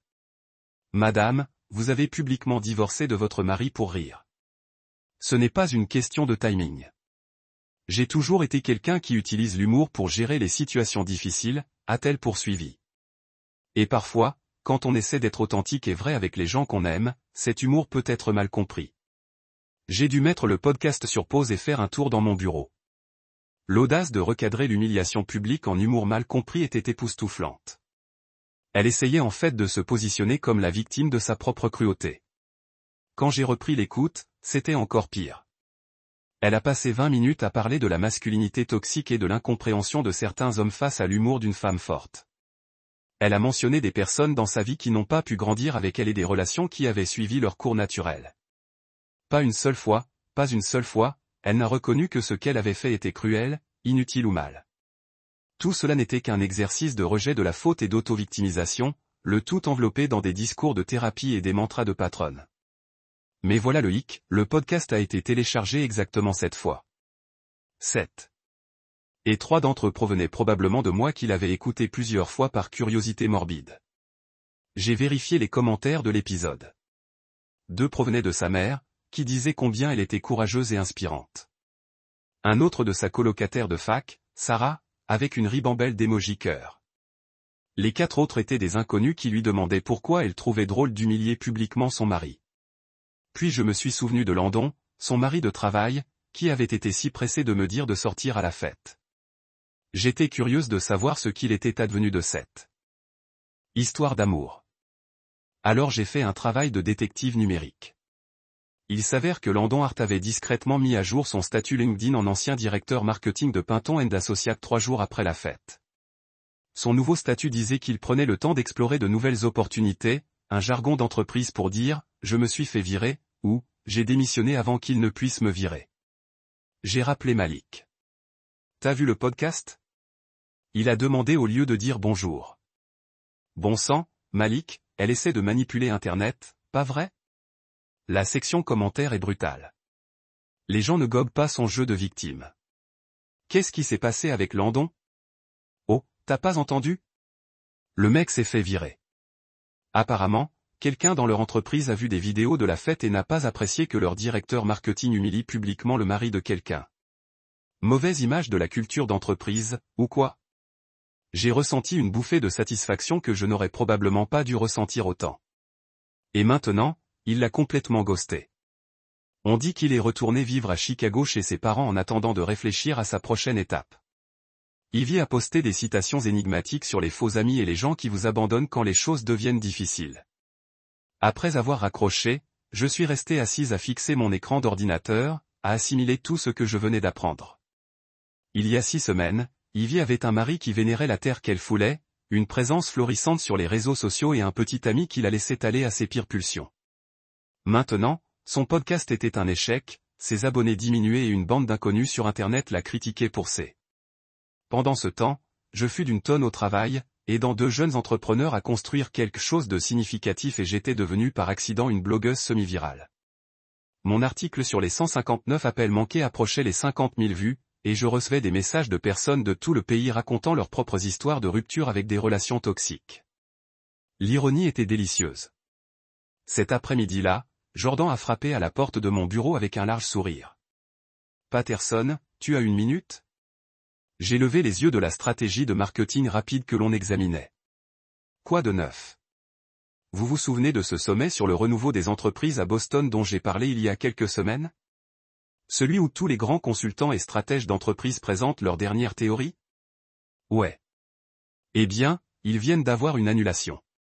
L'un de leurs conférenciers, un gourou qui facture 50 000 $ par intervention, a été impliqué dans un scandale et a dû abandonner. Il recherche quelqu'un pour un créneau de 90 minutes consacré à la reconstruction après une crise d'entreprise. J'avais le pressentiment que je savais où cela allait mener et j'ai soumis votre étude de cas Méridian. Ils veulent que vous soyez la tête d'affiche du sommet du mois prochain. Je l'ai dévisagé. Ils veulent que je fasse le discours d'ouverture d'une conférence d'affaires nationale. C'est exactement ce qu'ils veulent. 90 minutes, 500 participants en direct et 5000 autres en ligne. C'est du grand spectacle. La carrière de Patterson en plein essor. Il y a 6 mois, l'idée de parler devant 1500 personnes m'aurait fait paniquer. J'aurais cherché des excuses, trouvé des raisons pour lesquelles je n'étais pas qualifié, suggéré quelqu'un de plus expérimenté ou de plus compétent. Mais ce type était parti. Celui qui était assis dans ce bureau avait quitté l'humiliation publique avec toute sa dignité, avait transformé sa douleur en quelque chose qui aide les autres et avait déjà prouvé qu'il pouvait supporter la pression. Je le ferai, ai-je dit sans hésiter. Le sourire de Jordan s'est encore élargi. C'est ce que j'aime entendre. Ils t'hébergent au Four Seasons, te font voyager en première classe, et tout le tralala. En plus, ils te paient 25 000 $ pour ta prestation. 25 000 $ pour parler de quelque chose que j'avais vécu, quelque chose que je comprenais mieux que n'importe quelle étude de cas d'école de commerce ne pourrait enseigner. Ce soir-là, j'ai fêté ça en invitant Elia et Ri à dîner dans un bar à tapas du centre-ville. Ils sautaient pratiquement sur leur siège pendant que je leur parlais de la conférence. « Mec, tu vas tout déchirer », a dit Ri en levant sa bouteille de bière. « Tu as cette façon d'expliquer des trucs compliqués qui donne l'impression que c'est évident. Pourquoi tout le monde n'a-t-il pas trouvé ça évident ? En plus, a ajouté Elia, tu as une solide réputation maintenant. Tu n'es pas un simple consultant qui énonce des théories. Tu es celui qui a vraiment tout reconstruit de zéro. » Ils avaient raison. Je n'étais plus la même personne qui était restée figée devant 50 personnes pendant que sa femme lui remettait les papiers du divorce. J'avais transformé cette humiliation en carburant pour devenir meilleure, plus forte, plus concentrée. En retournant à nos voitures après le dîner, j'ai repensé à Ivy, assise dans ce café, publiant des selfies vulnérables et essayant de se réinventer en une sorte de gourou du développement spirituel. Elle continuait à performer, à essayer de contrôler le récit, à tout focaliser sur son image. Mais moi, je ne performais plus. Je vivais, je travaillais, je construisais quelque chose de concret. Et pour la première fois depuis le début de tout ce chaos, j'ai réalisé que ce n'était pas sa chute qui me faisait du bien. C'était mon ascension qui me comblait d'une satisfaction authentique. Elle pouvait garder son podcast et ses citations Instagram. J'avais quelque chose qu'elle ne comprendrait jamais, la confiance tranquille qui naît de la certitude qu'on peut survivre à tout, se reconstruire à partir de rien et en ressortir plus fort. Ce soir-là, j'ai commencé à écrire mon 2e article de blog. Les semaines suivantes se sont enchaînées de la meilleure des manières. Entre la préparation du sommet de Boston, l'aide au lancement de Quick Drop sur 2 nouveaux marchés et la gestion du projet Méridian Industrie, j'étais plus occupé que jamais. Mais c'était le bon genre d'activité. Celle où l'on se réveille impatient d'attaquer la journée au lieu de redouter 8 heures supplémentaires de réunions inutiles et de travail acharné. Mon 2e article de blog, Le pouvoir tranquille de s'éloigner, avait décollé encore plus vite que le premier. Il dépassait les 100 000 vues et mon compte anonyme Medium avait gagné 12 000 abonnés. Les gens partageaient leurs histoires dans les commentaires, taguaient des amis qui avaient besoin de le lire, m'envoyaient des messages privés expliquant comment mes mots les avaient aidés à reconnaître leur propre situation toxique. Le plus fou, c'est que je n'essayais pas d'être une sorte de gourou du développement personnel ou de conférencier motivateur. J'écrivais simplement ce que j'avais appris, ce que j'avais vécu, ce qui avait fonctionné pour moi. Mais apparemment, cette honnêteté était exactement ce que les gens recherchaient. Quelqu'un qui avait traversé l'enfer et s'en était sorti sans prétendre que c'était facile ou magique. J'avais commencé à recevoir des demandes d'interviews de podcasts, de blogs, et même de quelques chaînes d'information locales qui avaient réussi à relier mes publications anonymes à ma véritable identité. Je les ai toutes refusées. L'écriture était pour moi un moyen de gérer tout ce qui s'était passé. Et je n'étais pas prête à en faire une marque ou une entreprise. Pas encore. Bref, c'était un jeudi soir quand tout a basculé à nouveau. Je rentrais d'un dîner avec Elia Herry. On avait fêté Quick Drop, on avait atteint les 50 000 utilisateurs actifs, et je me sentais vraiment bien dans ma vie. Mes jambes étaient fatiguées par mon jogging matinal. Mon cerveau était épuisé par une journée productive, et j'avais hâte de passer une soirée tranquille à travailler sur ma présentation à Boston. C'est là que j'ai vu l'enveloppe. Elle était par terre, juste devant la porte de mon appartement, comme si quelqu'un l'avait glissée dessous pendant mon absence. Pas d'adresse de retour, pas de cachet de la poste, juste mon nom écrit à la main, que j'ai immédiatement reconnu, même si je ne l'avais pas vu depuis plus de 2 mois. Ivy, mon premier réflexe a été de le jeter sans l'ouvrir. Quoi qu'elle ait à dire, j'en avais assez entendu. Les papiers du divorce avaient été finalisés 3 semaines auparavant. Ruby Torres avait tout géré sans problème, et j'avais réussi à passer à autre chose. Pourquoi voudrais-je replonger dans ce drame? Mais la curiosité l'a emporté, comme toujours. J'ai pris une bière au réfrigérateur, me suis assise sur mon canapé et ai soigneusement ouvert l'enveloppe. 4 pages manuscrites sur ce papier à lettres coûteux qu'elle commandait sur un site de vente en ligne. Le même papier qu'elle avait utilisé pour écrire des remerciements après notre mariage. À l'époque, je pensais que son attention à ce genre de détails signifiait qu'elle tenait à bien faire les choses. Cher Michael, ça n'a pas commencé par Mike, comme elle m'avait appelé pendant les 2 dernières années de notre mariage, mais par Michael, formel, distant, comme si elle écrivait à un inconnu. Je sais que tu ne veux probablement pas entendre parler de moi, et je sais que je n'ai aucun droit d'attendre que tu lises ça, mais je dois essayer de t'expliquer ce qui s'est passé ce soir-là. Je veux que tu comprennes que ça n'était pas censé se passer comme ça. J'ai pris une longue gorgée de bière et j'ai continué à lire. Le t-shirt était censé être une blague stupide et irréfléchie qui, je pensais, ferait rire, et qu'on passerait à autre chose. Je ne pensais pas que tu partirais vraiment. Je pensais que tu lèverais les yeux au ciel et secouerais la tête, et qu'on en reparlerait plus tard, comme on le faisait toujours quand j'allais trop loin. Cette réplique m'a fait l'effet d'un coup de poing dans le ventre, comme on le faisait toujours quand j'allais trop loin. Elle admettait que c'était une habitude, qu'elle avait repoussé les limites et qu'elle s'attendait à ce que je l'absorbe, que je la normalise, que je la règle. Mais tu n'as pas ri. Tu n'as pas levé les yeux au ciel. Tu m'as regardé avec cette expression que je ne t'avais jamais vue, comme si tu me voyais pour la première fois et que tu n'avais pas aimé ce que tu voyais. Puis tu es parti et j'ai réalisé que j'avais commis la plus grosse erreur de ma vie. La lettre a continué comme ça pendant 3 pages. Elle racontait comment Landon l'avait convaincu que la blague serait hilarante et exactement le genre d'humour mordant qui rendrait la fête mémorable. Comment elle se sentait déconnectée de moi depuis des mois et pensait que me choquer nous rapprocherait, d'une manière ou d'une autre. Comment elle s'était laissée prendre par ce fantasme d'épouse cool et irrévérencieuse qui pouvait dire n'importe quoi et s'en tirer impunément. Elle a décrit les conséquences, comment la fête avait continué pendant une 20aine de minutes après mon départ, avant que les gens ne commencent à trouver des excuses et à rentrer plus tôt. Comment elle avait passé le reste de la nuit à m'appeler, de plus en plus désespérée à chaque message vocal. Comment Landon l'avait complètement ghosté après son licenciement, la laissant seule face aux réactions négatives sur les réseaux sociaux. Je suis en thérapie, écrit-elle à la 3e page. Le docteur Martinez explique, j'ai ce qu'on appelle des schémas comportementaux performatifs. En gros, j'étais tellement concentré sur le fait d'être divertissante et mémorable que j'ai perdu de vue l'impact de mes actions sur les personnes que je prétendais aimer. Elle ajoute, je t'utilisais comme un accessoire dans ma propre performance au lieu de te traiter comme un partenaire. C'était probablement la chose la plus consciente d'elle-même qu'Ivy ait jamais écrite. Pendant un instant, j'ai ressenti une sorte d'espoir. Peut-être qu'elle apprenait vraiment quelque chose, qu'elle changeait vraiment. Mais ensuite est arrivée la 4e page. Je sais que je t'ai blessé. Je sais que je t'ai humilié devant tous ces gens. Je sais que j'ai détruit quelque chose de beau parce que j'étais trop égoïste et immature pour apprécier ce que j'avais.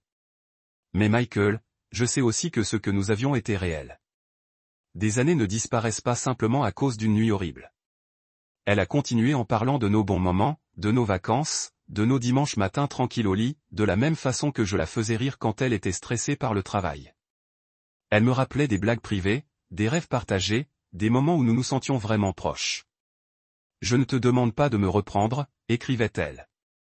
Je sais que ce navire a pris la mer, et je sais que c'est moi qui l'ai fait couler. Mais je te demande pardon. Pas pour moi, mais pour toi. Je le vois dans tes articles de blog. Oui, j'ai compris qu'ils étaient à toi. Que tu construis quelque chose de magnifique à partir des décombres de ce que j'ai détruit. J'en suis fier, et je suis désolé qu'il m'ait fallu du temps pour comprendre à quel point tu es incroyable. La lettre se terminait ainsi. Tu me manques. Nous me manquons. L'homme qui faisait venir des orchidées de Singapour juste pour me voir sourire me manque. J'espère qu'un jour tu me pardonneras d'avoir tout gâché pour rire. J'espère qu'un jour tu te souviendras des bons moments sans que les mauvais ne les gâchent. Et j'espère qu'un jour tu trouveras quelqu'un qui mérite l'amour que tu as tant essayé de me donner. Ivy. J'ai lu le texte en entier 2 fois, puis je l'ai posé sur ma table basse et je l'ai contemplé pendant une dizaine de minutes. Une partie de moi, celle qu'il avait aimée pendant 4 ans, qui avait j'avais prévu des fêtes d'anniversaire élaborées et économisées pendant des mois pour lui acheter des bijoux. J'ai ressenti une légère sensation en lisant ces mots. Elle semblait sincèrement pleine de remords, sincèrement consciente de ce qu'elle avait fait de mal. Mais une autre partie de moi, celle qui se renforçait chaque jour depuis mon départ de cette fête, a reconnu la lettre pour ce qu'elle était vraiment. Trop peu, trop tard. Car voilà le problème avec les excuses, elles n'effacent pas les actes. Elles ne réparent pas l'humiliation. Elles ne vous rendent pas les mois de doute et les années passées à marcher sur des œufs, à avoir peur de prendre de la place dans votre propre mariage. Et surtout, elles ne vous rendent pas la personne que vous étiez avant que quelqu'un en qui vous aviez confiance ne décide de faire de vous la chute de sa blague. J'ai plié la lettre soigneusement et suis allé dans ma chambre. Au fond de mon placard, dans une boîte à chaussures contenant d'autres souvenirs de mon ancienne vie, je l'ai déposée à côté du bracelet en platine que je lui avais offert pour son anniversaire. Le bracelet pour lequel j'avais risqué ma dignité. Le bracelet qui était devenu, en quelque sorte, un symbole de ma propre vie. Je n'ai pas pleuré. Je n'étais pas en colère. Je n'ai pas ressenti le besoin de l'appeler, de lui répondre ou de m'engager dans sa douleur de quelque manière que ce soit. Je me sentais apaisé, comme si je venais de tourner la page d'un livre que j'avais déjà lu. Puis j'ai enfilé mes baskets et je suis parti courir 16 kilomètres à travers la ville, passant devant les cafés et les boutiques qui représentaient autrefois son univers. Devant le restaurant où nous avions eu notre premier rendez-vous, devant tous les endroits qui me faisaient penser à nous. Mais cette fois, ils ressemblaient à de simples immeubles. Juste des quartiers d'une ville que j'apprenais à appeler mienne. De retour chez moi, en sueur, fatigué et parfaitement lucide, je me suis assise devant mon ordinateur portable et j'ai commencé à écrire mon 3e article de blog. Celui-ci allait parler du pardon. Pas celui qui permet aux gens de revenir dans votre vie, mais celui qui vous permet de cesser de porter leurs erreurs comme des pierres dans votre sac à dos. J'avais beaucoup à dire à ce sujet. 3 mois plus tard, je me trouvais dans un bar miteux de Boston, baigné par l'énergie que seule l'authenticité peut donner. Succès. Pas le genre de succès factice digne d'Instagram qui rend bien en photo, mais le vrai, celui qu'on ressent au plus profond de soi. Quick Drop venait de franchir un cap historique. Ce qui avait commencé comme l'application de livraison Half-Baked d'Elia et Reese traitait désormais plus de 10 000 commandes par jour dans 12 villes. Ils avaient débloqué des financements, embauché leurs 20 premiers employés et reçu des offres d'acquisition d'entreprises avec lesquelles je rêvais de travailler. Et j'avais été là pour tout ça. Mec, on n'aurait littéralement pas pu y arriver sans toi, a dit Elia pour probablement la 20e fois ce soir-là, levant sa bouteille de Stella Artois pour un autre toast. Ses yeux étaient un peu vitreux à cause des bières de fête, mais sa gratitude était sincère à 100%. Sérieusement, on n'était que 2 types avec une application correcte et aucun sens des affaires. Vous aviez plus que 0, ai-je protesté, tout en souriant. Il fallait juste quelqu'un pour vous aider à concentrer toute cette énergie. Arrêtez d'être modeste, Reese a sonné, glissant dans le stand à côté de nous. Vous avez pris le feu de notre benne à ordures et l'avez transformé en quelque chose de réel. Quelque chose qui aide réellement les gens. Cette dernière partie m'a frappé dans la poitrine. Quelque chose qui aide réellement les gens. Il y a 6 mois, j'étais marié à quelqu'un qui pensait que d'aider les gens était de la faiblesse, qui a roulé des yeux lorsque je me suis porté volontaire pour des charités ou est resté en retard pour mentorer le personnel junior. Maintenant, je travaillais avec 2 gars qui ont construit tout leur modèle commercial pour faciliter la vie des gens. L'ironie n'a pas été perdue pour moi. Nous fêtions depuis 18 heures. Et il approchait maintenant de minuit, mais aucun de nous ne voulait que la nuit se termine. Demain, je rentrais chez moi pour faire ma présentation au sommet des entreprises, et les gars se rendaient à San Francisco pour rencontrer des investisseurs potentiels. Ce soir, c'était notre dernière chance d'être seulement 3 amis qui avaient construit quelque chose de cool ensemble. Oh, j'ai presque oublié, dit Ray, en atteignant son sac à dos. Nous vous avons quelque chose. Il a sorti un t-shirt, noir avec des lettres blanches audacieuses sur le devant qui lisait reconstruite. Je l'ai regardé pendant un long moment, en pensant à un autre t-shirt, une autre fois, une autre version de moi-même qui s'était tenu congelé pendant que les gens riaient de sa douleur. Cela ressemblait à l'opposé exact de ce moment. Nous avons pensé que vous pourriez le porter lors de votre discours demain, a expliqué Elia. Vous savez, au lieu d'un costume d'affaires ennuyeux, montrez aux gens à quoi ressemble la vraie reconstruction. J'ai tenu la chemise, sentant le poids de tout ce qu'il représentait. Pas seulement ma propre transformation, mais aussi la leur. L'application que nous avions reconstruite ensemble. Le modèle commercial que nous avions reconstruit à partir de zéro. La confiance que nous avions tous gagnée en prouvant que nous pourrions créer quelque chose de précieux. C'est parfait, dis-je, et je le pensais. Après que les gars soient retournés à leur hôtel, j'ai traversé le centre-ville de Boston par moi-même. Trop câblé de l'excitation et de la bière pour aller directement au lit. La ville était toujours en vie à minuit. Les derniers convives se déversant des restaurants, les collégiens se dirigeant vers la fête qui était la prochaine. Couple marchant main dans la main sous les réverbères. Je me suis retrouvé à penser au blog. Ce qui avait commencé comme un moyen de traiter mon divorce était devenu quelque chose de plus grand que je n'aurais jamais imaginé. Mes 3 messages, 159 appels MIS, le pouvoir calme de s'éloigner et le pardon qui vous libère avaient été vus plus d'un demi-million de fois combinés.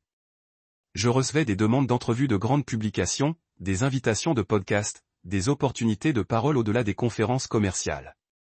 Les gens m'appelaient le gars reconstruit. Et en quelque sorte, cela ne ressemblait pas à un fardeau. C'était comme une mission. Mon téléphone a bourdonné un texte de Malik. J'ai vu les nouvelles rapides sur TechCrunch. Tu es célèbre, mon frère. Devinez également qui.